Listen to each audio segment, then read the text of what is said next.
Today is Tuesday, January the 25th, 2022, and it's a great day to have a day here on the Spurs Up Show, the best Gamecocks podcast on the internet. On today's show, we continue along with the position unit preview series for Gamecocks baseball, guys. Today, we're talking Yardcocks first baseman entering the 2022 season. Guys, I'll break down the first baseman in their entirety, including key losses, key returners, most to prove, best overall, season will be successful if, and I'll give my overall grade as well. Also, guys, Lovasea Carroll making things official yesterday as he officially announces his commitment to Shane Beamer and Gamecocks football. Guys, I'll talk about the addition. What does it mean for the future of the South kind of running back room? How he can help Spencer Rattler and this Gamecocks offense? Much more from there as well, guys. I got a packed show for you here on a Tuesday. And of course, as always, it's brought to you by our friends over at Upstate Movers Group. Guys, for all your moving need in the 2022 calendar year, be sure to check out our friends over at Upstate Movers Group. You can find them on social media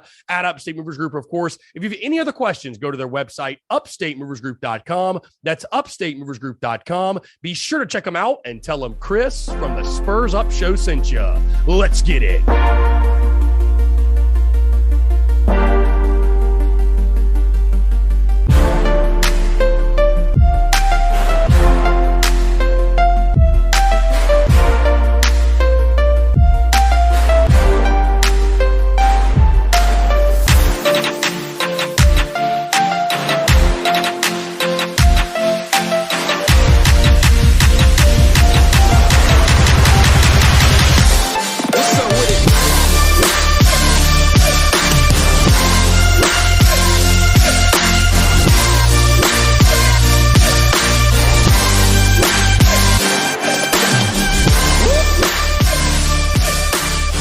Ladies and gents, boys and girls, happy Tuesday. Hope you're all doing well. I'm Chris Phillips, your host of the Spurs Up Show. As always, appreciate you all tuning in.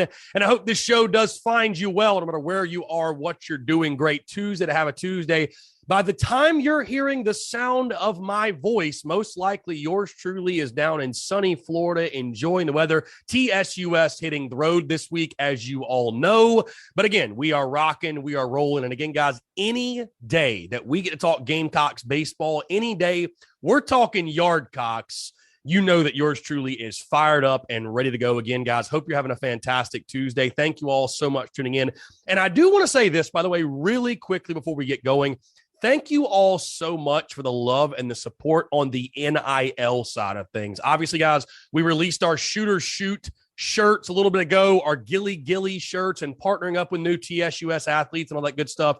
The support for these athletes and the merchandise side of things has been absolutely incredible. So again, guys, just remember this, by the way, when you buy that merchandise, you're not just supporting TSUS, you are supporting these student athletes as well. And again, it's truly a blessing that we now have the opportunity to help benefit student athletes through these different opportunities. So again, guys, just want to say again, thank you all so much, man. You guys always rock with the merch, of course, but buying those specific pieces and supporting TSUS athletes, it's been really cool to see. And again, guys, I cannot say thank you enough. I truly do appreciate it, guys. One quick reminder, and then we'll dive into this thing. No Daily Crow today, as I told you yesterday, just in case you missed it or you forgot. No Daily Crow today because yours truly is on the road. TSUS is on the road, but of course, podcast and Daily Crow rolling as normal throughout the rest of the week. So, hey, I can tell you this, starting tomorrow, there's going to be some really cool views, by the way, on the Daily Crow. As again, we're down there in sunny Florida and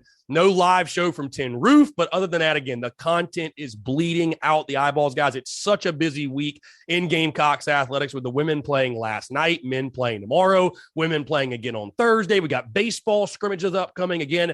Exciting times in Gamecock country and exciting times at the Spurs Up Show. So without further ado, let's go ahead and dive into it. Because, of course, speaking of those scrimmages upcoming this weekend, which Friday, Saturday, Sunday at 2, 2:30, and 2 respectively, the Yardcocks will officially have open scrimmages to the public. You can get yourself a look at this baseball team. And again, today, guys, we're continuing to break down the Yardcocks in our position unit preview series. Today, we are talking first baseman. And this one, guys, is really exciting because you look at this position, who they return, who they lost, and we'll start, of course, with key losses. You speak of David Mendham, who played a lot, Davy doubles, Davy dingers. Obviously, we had a lot of fun with Davy last year, but played a lot of good baseball for you. But the big loss here, and I know he didn't play this position all the time, but I'm going to group him with the first baseman. That is Wes Clark. Obviously, what Wes did a year ago, hitting 23 home runs, absolutely tore up non-conference pitching, especially the year he had. I mean, guys, I really don't think we give enough credit to, when you look back at last season, I really can't recall the last time I've ever seen a hitter be as locked in as Wes Clark was. I mean, that was absolutely incredible. Nobody could get him out. It felt like he was batting like 700 over a 3 or 4 week span, but you got to replace that production at DH and first base. Of course, again, David Mendham, what he gave you coming out of the JUCO ranks, of course, he has since transferred. And then Joe Satterfield, your other key loss. I know he didn't play a ton, but again, did play some valuable innings for you. So now the question turns to this: who is going to be the guy or guys that replaces all of this production that you have to fill the void of coming in this 2022 season? And that takes us to key returners. Guys, again, I list Josiah Seitler here, and as I've told you all before, when you're talking position unit previews, these things can get a little bit out of hand because a lot of guys can play a lot of different positions. See Josiah Cyclone. If you need him to play first base, he can do so. I think we're all expecting him to be a major part of the Gamecocks outfield yet again. But of course, Cyclone, a guy that can play first. Also, the big addition, not necessarily a returner, but the big addition, and who I have to mention, is the addition of Brant Bell, the Missouri transfer. Obviously, you played against him last year, and he was somebody who gave South Carolina problems, and somebody that, I got to be honest, watching South Carolina play Mizzou, was not a huge fan of this guy, but I'll explain why in a second, and why I think that's actually the reason he's going to be a fantastic piece and a fantastic addition to this Gamecocks lineup. But again, of course, guys, the big storyline with the first baseman, you have to replace a veteran in David Mendham, and of course, Wes Clark, his production, what he did for you. I know there were times where Wes was a little bit inconsistent, especially when he got in SEC play and the pitching got better. But 23 home runs, guys, that speaks for itself. Is there another Wes Clark, not just at this position, but in this lineup? Is there anybody that has that type of capability to have the season, and at least have a start to a season like Wes had a season ago? But again, Josiah Seitler, Brant Bell, those are the two dudes that I expect to battle for this position. Outside of that, maybe a Connor Sino could figure in. But, when you're talking most approved, best overall, and the way this position shakes out, let's dive into that. My most approved, guys, it is Josiah Cyclone. I'll tell you this. Josiah Cyclone, to me last year, I couldn't believe what I saw. I mean, I really thought, guys, a couple of springs ago, a couple of falls ago, I was not sure Josiah Seitler had a spot on this roster. I did not think Josiah Seitler had a spot on this baseball team. To see him last year hit 268, 7 home runs, 31 RBI, and some very clutch moments as well. Again, Josiah Seitler proved to be a tough out, guys. 259 on SEC play, which that might not sound great, but we're talking about a Gamecocks lineup that hit 228 in the SEC. So Josiah Seitler actually had one of the better averages in SEC play, also 3 home runs and 14 RBI in the SEC. But when I look at Josiah Seitler, can he improve on what he did a season ago? I thought there were times, the cold streaks, the slumps, if you will. But again, if you would have told me that Josiah Seitler was going to be in your 4-hole for the majority of the season, I would have thought you were crazy. Or I would have thought the Gamecocks won like 20 games. I got to be totally honest. So Josiah Seitler, though, can he play both outfield and first if needed? It more so comes at the plate. And again, this will be a guy that I continue to talk about. We continue to discuss as we talk about the Gamecocks outfield, because again, guys, just for the sake of numbers and who's coming back at this position, most certainly I think he's going to be in the outfield, but can he be a dude that if he needs to, can he play both? And can he make those strides and improvements at the plate, at the dish for you? Again, 259 on SEC play. That was fine a year ago, but everyone, I think we all agree, everyone as far as swinging a stick needs to get better in this season. When you're talking best overall, now I know there's some of you that might disagree because this dude has never seen a pitch, never played an inning in the Garnet and Black at the University of South Carolina. But I'll tell you this, guys. Brant Bell, for me, the Missouri transfer, is indeed the best overall, and I cannot explain to you why I feel that way. First off, you look at statistics. 273 a season ago for Mizzou. He was a very solid player. 2 home runs, 22 RBI, hit 250 in SEC play, a homer, 14 ribbies. So nothing crazy there. Okay. And so you start to ask yourself, who's going to replace the production of Wes Clark? How are we going to manage without guys like Wes Clark and even what Davy Doubles, Davy Dingers, David Mendham did for you a season ago? Here's the first thing. Do not forget, in that COVID-shortened season in 2020, all the way back to then, Brant Bell started off the year on a tear, was hitting like 470 for Mizzou, was absolutely on fire. Also, and again, does this one occurrence, this one moment, does it spell that he's going to hit 300 and have a great year and be an all-SEC guy or All-American? Not necessarily, but I'll tell you guys a little story. Everything I needed to know about Brant Bell, I saw in a fall scrimmage and a fall intersquad. And some of you may have heard me talk about this before, but Brant Bell was at the plate facing Parker Coyne, who throws pretty damn hard, 95, 94, 95, if you will. And Brant Bell goes up, and we saw this last year, by the way. As I told you guys earlier, I hinted at this. Brant Bell was a very annoying player for me. I was sitting down the third base line, basically sitting in left field, and Brant Bell was chirping with the fans and going back and forth. And those are the type of guys that if they're on your team, you love them. If you're playing against them, you hate them, right? So in that moment, of course, you're like, hey, screw this guy, to hell with this guy, whatever. But Brant Bell is a dirtbag. I saw it in the fall scrimmage. He's up to bat against Parker Coyne, throwing 94, 95, gets to like a 2-0 count, I think. And Brant Bell takes one right in the back, right in the middle of his back, 95 on our fastball to the old backbone, if you will. Instead of taking first base, okay, instead of just taking the base, what have you, and there's a man in scoring position on second, Brant Bell tosses the ball back to the mound, says, I'm not going to first. I'm getting my swings in. I'm getting my at-bat in. So you're like, wow. And the guy didn't flinch, right? Didn't rub it, didn't act like it hurt, nothing. You know he was in pain. Didn't show it at all. Couple pitches later, all Brant Bell does is laces a double into the gap, drives the run in, slides in a second, gets up, fired up, whatever. That told me all I needed to know about Brant Bell. You know what? This dude is a dirtbag. This dude is a ball player. Again, is that one occurrence? Is that going to, does that mean he's going to be an all-SEC guy or All-American? Not necessarily. But I tell you guys what, you can coach a lot of different things. You can change a guy's swing. You can do a lot of different things with players. But what I saw, that impression, at least what I took away, that's something that you're either a dirtbag or you're not. You're either a dog or you're not. You either got it or you don't. So I think Brant Bell bringing that attitude to this lineup, to this ball club, to this clubhouse, I think that's going to rub off positively on guys. And again, guys, Brant Bell, he was the talk of fall, at least one of them. Talking to Scott Wingo, again, I don't think Scott will mind me saying this. He absolutely loves this kid, fully expects him to be in the middle of the lineup and be a big-time contributor for them. And I tend to agree with him, guys. Like I said, kid's got a good swing, plays the game the right way, was solid from Mizzou. I think he's primed for a really, really big year for the Gamecocks. And that moves me into season will be successful if. What will spell a successful season for the Gamecocks first baseman? Again, I think if fans go into this season with expectations of, oh, well, who's going to be the next Wes Clark? Who's going to fill the void of a Wes Clark or David Mendham or what have you? I think you're going to be disappointed. What Wes Clark did, that's generational type stuff. You can't expect that from everybody, right? Wes Clark is Wes Clark for a reason.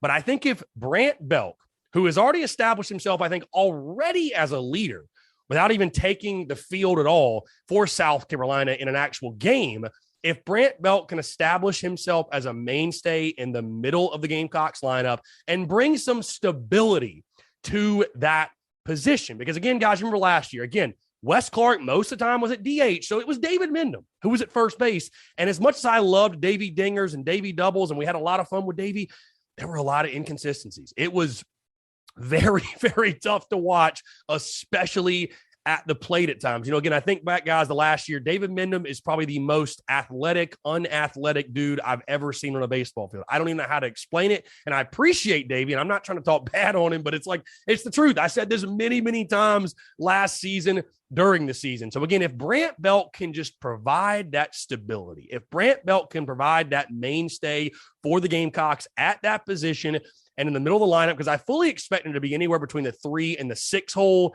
I think you can put him in a multitude of different places, but I think that's where you're going to find him. Also, I think your athleticism takes a big jump up, and that's going to bring me into, guys, my overall grade. Because when you're talking this position, again, Wes Clark was a DH. For the most part, he was a DH. Wes, fantastic with a stick and wasn't even a great fielder. So it was David Mendham, 99% of the time, that was playing first base. And when I look at the first base position, just factoring in Mendham, as I said, you have exponentially upgraded, in my opinion.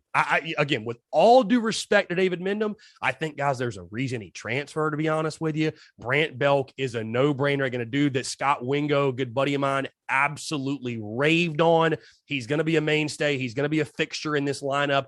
I think defensively, from what I've seen, he's just as good, if not better than Mendham. Again, extremely athletic. And again, a dirtbag. Plays the game the right way. He's going to bring that attitude, going to bring that swagger. And he's an SEC veteran, guys. That's a huge advantage for Mark Kingston, this Gamecocks team, that you're not necessarily having to lean on an unproven high school kid that's never done at this level. You've got a dude in Brant Bell that, if nothing else, guys, he knows what it takes to show up on a consistent basis, see your name on a lineup card in an SEC game against some of the best teams in all of college baseball, and go out there and perform and ball out. And again, guys, that is something you absolutely cannot take for granted. With that being said, I'm giving the overall grade to the first baseman. I'm going to grade him a B right now. Going to grade him a B. I think solid. Again, you don't have an All-American type of dude necessarily, but you're going to be very, very, very solid. And again, I think Brant Bell is a major upgrade from what David Mendham gave you a season ago. I mean, again, you look at Davey last year, guys, really struggled at the plate, especially in SEC play. And I know we all recall and remember, a lot of those were just not competitive out. So again, I think Brant Bell, if nothing else, is he going to hit 330 or hit 350 or hit 25 bombs? Not necessarily, but I think on a consistent basis, especially at the plate, swinging the stick, he's going to be much better than what you had a season ago. So again, guys, I'm grading the Gamecocks first baseman a B overall. And I tell you what, when you talk about this Gamecocks baseball team, there are many things and many guys I'm excited to see and watch. Brant Bell is up there. He's up there for me, guys. I cannot wait to watch this dude play again. I love the way that he plays the game. And that moment, as I said, that moment in that fall scrimmage where I saw him take that pitch to the back and instead of taking the base, say, you know what? Come back up here. I'm getting my swings in. We're going to do this thing. And he laces a double to left center. Like, that is stuff right there that your teammates really respect. Your teammates look to you as a leader. That's how you earn your teammates, admiration, if you will. And so that was just a lasting impression for me. We'll see if it translates over into this regular season, but I think Brant Bell certainly is an upgrade for you. And I'm grading the Gamecocks first baseman as a B. Depth is the only thing I think that really concerns me on days that Belt can't go.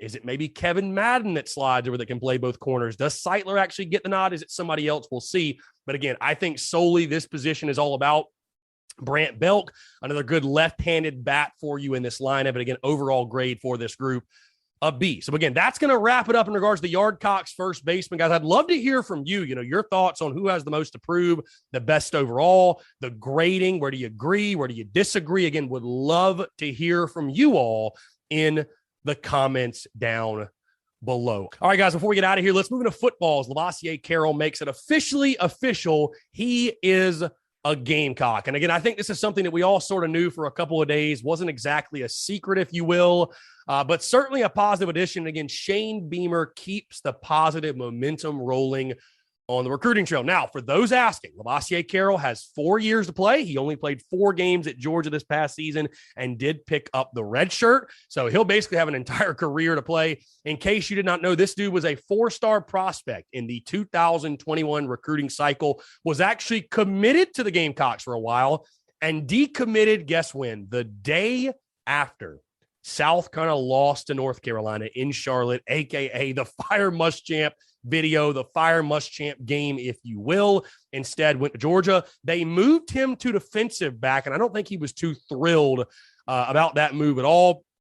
Going to come to South Carolina. He will play running back. So again, fantastic pickup, but that all of a sudden, and that brings to the forefront this question: what does it mean for the future of the running back room? Because again, guys, on one hand, hey, iron sharpens iron. You can never have too many good players. You can never have too many weapons. I think that's something we certainly sold Spencer Rattler on, that, hey, you come here, we're going to go out and get really, really good football players for you. We're going to surround you with quality talent to help you make things happen offensively. But the bottom line is this: 5 guys are not carrying the football in a game. You're not spreading the ball out to that many people, because now you look at the running back position. You have Lovasea Carroll. You have Christian Beal-Smith from Wake Forest. You have Marshawn Lloyd. You have Juju McDowell, and you have Rashad Amos. So out of those 5 guys, as we all know, Lovasea Carroll and Christian Beal-Smith for sure aren't going anywhere. So out of Marshawn, out of Juju, and out of Amos, who maybe is moving? Or does everyone come back? I mean, you never know. These guys might all just want to battle it out and feel it out and see what happens. But I have to think probably one, if not more, is going to leave if I had to guess. And again, I don't want to put this on anybody in the sense of I think this is going to happen, but just speculating. I don't think Juju's going anywhere. I think he probably enters spring as your number 1 back, especially after the bowl game. I do think this coaching staff still has extremely high hopes for Marshawn Lloyd, guys. Again, last year, coming off the ACL injury, he played most of the season with a brace on. You know, I think you could tell it was something he was still kind of thinking about and was trying to get over. I think he'll be primed to have a really, really good spring and sort of establish himself in that top 2 rotation, or at least fighting for a ton of carries. I think probably the odd man out is Rashad Amos, a guy that did not even see the field last year. And now you bring in these guys. And so what does it really look like for him? But I'll tell you this, it's a positive in the sense of positive momentum on the recruiting trail. It's a positive in the sense of you're adding really, really good football players. Labassier Carroll, a guy, there's a reason you wanted him so badly. There's a reason we were so excited when he committed the first time around. So to get him back in Columbia, it just shows the transfer portal giveth and the transfer portal taketh away. And in this instance, it is giving to South on a fantastic player. Again, I think he can help this Gamecocks offense out tremendously. Of course, the running back position after you lose Zaquandre White, you lose Kevin Harris, you needed to add some quality guys. And I think this staff, guys, just what they saw, you lose those 2 guys. You didn't add anybody crazy big in the high school ranks in regards to your signing class. So if you can go out and get a couple of guys and you've already seen them do that in regards to quality additions, you're going to do that. So again, it's going to be really interesting though to see, because we've still got over a month until spring ball gets going and spring practice and all that good stuff. But how the running back room shakes out, how this coaching staff handles the roster, because again, you're not going to play 4 or 5 guys. 4 or 5 guys are not going to get carries. And I know people preach on depth and you need multiple guys. You'd like to have a great 1-2 punch, if you will. You'd like to have a 2-headed monster at running back, but you don't need 4 or 5 guys. So I'll be curious to see, does 1, maybe 2 guys hit the portal? It's going to be based off each individual's own, expectations, each own individual's preferences, what they want to do, what have you. But either way, great job by Shane Beamer and this coaching staff continuing to add vital pieces. And again, as I've told you guys many times, they ain't done yet. There ain't no way Shane Beamer's done yet. And for those who may be wondering and asking, no, at this point, this time, we do not know who the other welcome home is. Again, if I had to guess, with Junior Day being this past weekend, probably a class of 2023 prospect. But again, we have no idea right now in regards to what we know. So again, Lovasea Carroll officially a Gamecock. Really exciting stuff. Again, keeping that positive momentum. He's already enrolled as well. So again, yes, he will be with the Gamecocks this spring and have 4 years to play at the running back position for the University of South Carolina. So again, guys, appreciate you all tuning in. That's going to do it all for us here on this Tuesday. Like I said, would love to hear your thoughts in the comments, your thoughts on Lovasea Carroll making things official and how he can help Gamecocks football. Of course, your thoughts on the Yardcocks, that first base position. Overall, your expectations and view, overall grade of those guys, where you agree with me, where you disagree. Would love to hear from you guys. I'm out of here. Appreciate you all tuning in. Have a fantastic rest of your Tuesday, and we'll talk to you tomorrow.